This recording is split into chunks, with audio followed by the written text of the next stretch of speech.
Mister Nicola Princivalli arriva al pari casalingo in rimonta con la Virtus Bolzano, è un pari che serve a poco?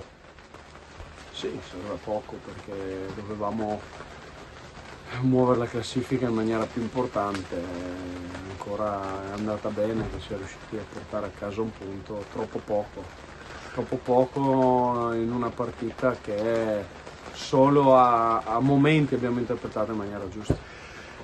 È arrivata la reazione giusta forse solo nel finale, ma prima si è preso uno schiaffo che forse si poteva evitare. Sì, anche il primo tempo non siamo partiti bene, ci abbiamo messo un po' a capire come giocare su questo campo e che partita andava interpretata.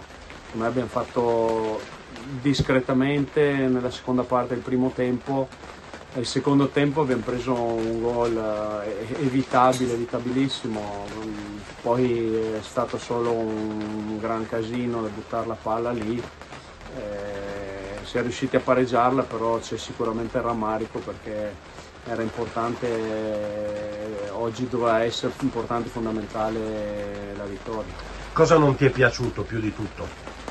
Ma come ho detto, in alcuni momenti l'interpretazione della gara, nel senso oggi nel primo tempo c'era ancora la possibilità di giocare la palla e l'abbiamo capito tardi, siamo partiti buttandola lì anche quando avevamo la possibilità di giocarla un po' di più. Nel secondo tempo c'era da essere più cattivi e lottare su ogni pallone. L'abbiamo fatto a momenti, ma a momenti non basta, non può bastare per noi per rincorrere la salvezza.